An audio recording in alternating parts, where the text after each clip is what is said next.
எல்லாருக்கும் வணக்கங்க. Welcome to digital Bharathi. TNPSC group 2A exam இன்னும் சில நாட்களில் எதிர்கொள்ள போகிறோம். அந்த 50 நாளில் நம்ம எப்படி வேகமாக இந்த எக்ஸாமை கம்ப்ளீட் பண்ணி வேலை வாங்குறது அப்படின்றதுக்கான வீடியோ இது. இது வந்து ரெண்டாவது டெஸ்ட்டுக்கான ஒரு study plan video. So study plan அப்படின்னா நமக்கு வந்து ஜிஎஸ் இருக்குது, ரீசனிங் இருக்குது, லாங்குவேஜ் இருக்குது. இதை எங்கே படிக்கணும், எப்படி படிக்கணும் அப்படின்றதுக்கான வீடியோ இது. ஓகே, நமக்கு சிலபஸ் அப்படின்றது நம்ம போட்டிருக்கோம். ரெண்டாவது டெஸ்ட்டுக்கு ஹிஸ்ட்ரி இருக்குது, அட்வென்ட் ஆஃப் யூரோப்லேருந்து வேலூர் கிளர்ச்சிகள் வரைக்கும் இருக்குது.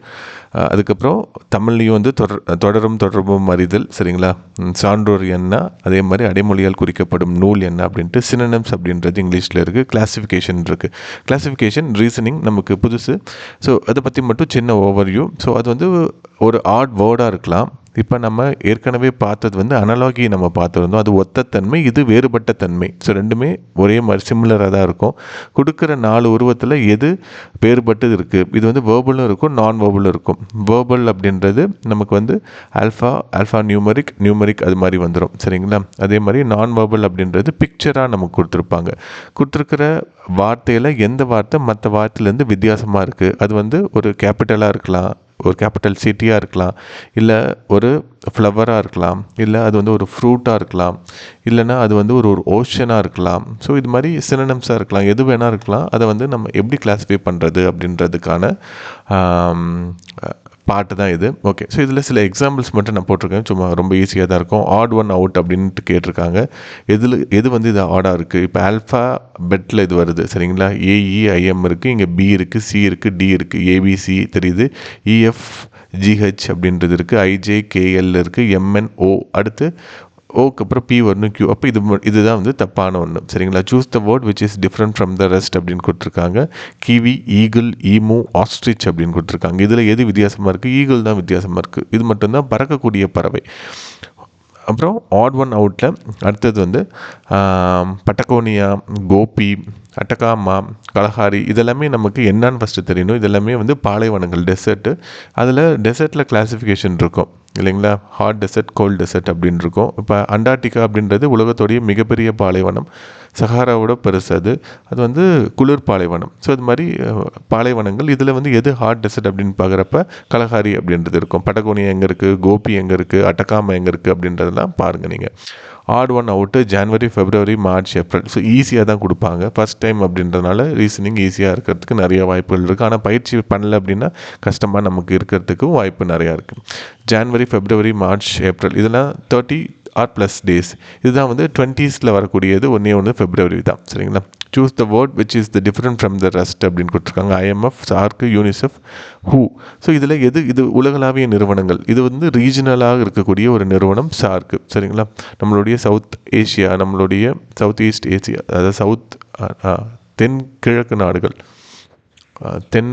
நாடுகளில் தான் வரும். ஓகே, கிழக்கு நாடுகள்னால் ஏஷியான்னு நமக்கு வந்துடும். ஓகே, சூஸ் த பேர் which the word are different related from the rest அப்படின்னு கொடுத்துருக்காங்க. ஸோ எது இப்போ ட்ரீயோடைய ஒரு பார்ட்டாக ஸ்டெம் இருக்கும், ஃபேஸோடைய ஒரு பார்ட்டாக ஐ இருக்கும், சேரோடைய ஒரு பார்ட்டாக சோஃபா இருக்குமா, இருக்காது. பிளான்ட்டோட ஒரு பார்ட்டாக ஃப்ளவர் இருக்கும்.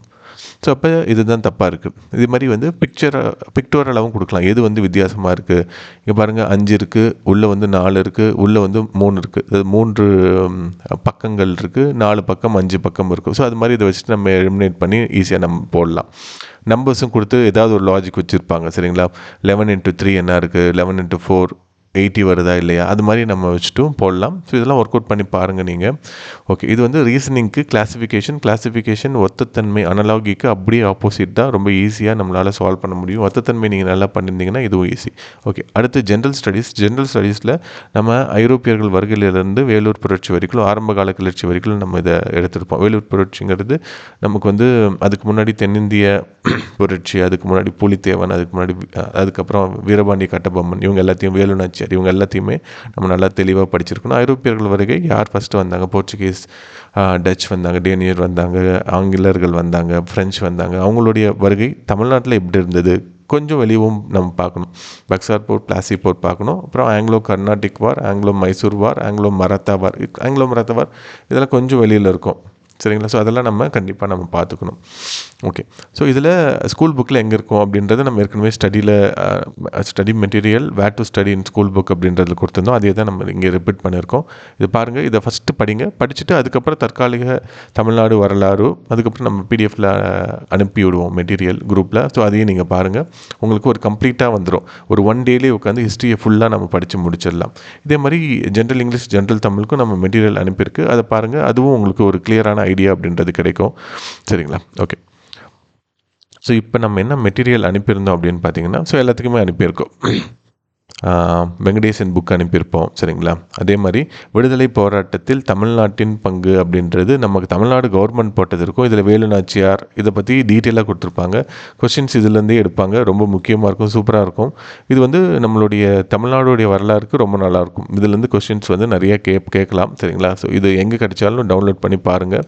நம்ம குரூப்பில் நான் வாட்ஸ்அப்பில் அனுப்பி வைக்கிறேங்க, அதை பாருங்கள், ரொம்ப யூஸ்ஃபுல்லாக இருக்கும்.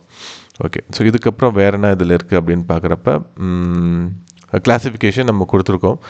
கிளாஸிஃபிகேஷனில் என்னென்ன இருக்குது அப்படின்றத வச்சு நம்ம கொடுத்துருக்கோம். ஸோ நம்பர் வச்சுருக்கோம். சரிங்களா? வித் ஆன்சரோடவே இருக்கும் எல்லாமே. ஸோ இதில் இருக்கக்கூடிய எல்லா சம்மும் ஒர்க் அவுட் பண்ணிங்க அப்படின்னா ரொம்ப ஈஸியாக இருக்கும். ஸோ ஒரு பயிற்சி மேற்கொண்டுட்டு இந்த எக்ஸாமை எழுதுனீங்க அப்படின்னா ரொம்ப நல்லாயிருக்கும். ரீசனிங்கை பொறுத்த வரைக்கும் நம்ம பயிற்சி மேற்கொண்டால் மட்டும்தான் நம்மளால் நல்ல மார்க் எடுக்க முடியும்.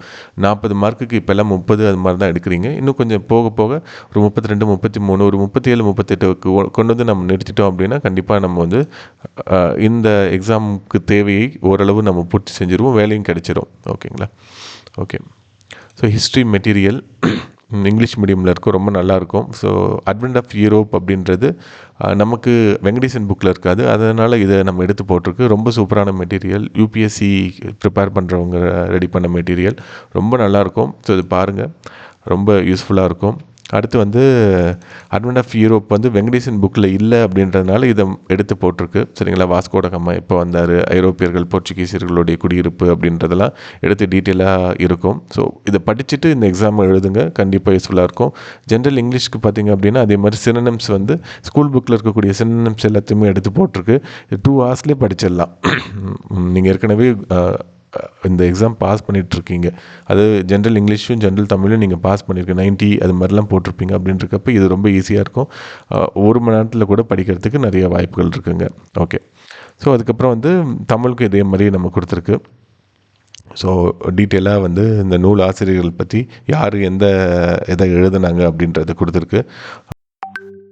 உங்களுக்கு இப்போ இருக்கக்கூடிய காலத்தில் நீங்கள் தேடி வெளியில் போய் எடுக்காமல் நாங்கள் தேடி உங்களுக்கு தரோம். அதை அப்படியே நீங்கள் படிச்சுட்டு ரெடிமேட் ஷர்ட் மாதிரி தான், அதை அப்படியே வேர் பண்ணிவிட்டு அப்படியே படிச்சுட்டு இந்த எக்ஸாம் எழுதுனீங்க அப்படின்னா கண்டிப்பாக வேலை கிடைக்கிறதுக்கு நிறைய வாய்ப்புகள் இருக்குங்க. இந்த டெஸ்ட் பேட்ச் ரொம்ப எஃபெக்டிவாக இருக்கும் நீங்கள் பயன்படுத்திக்கிட்டால்.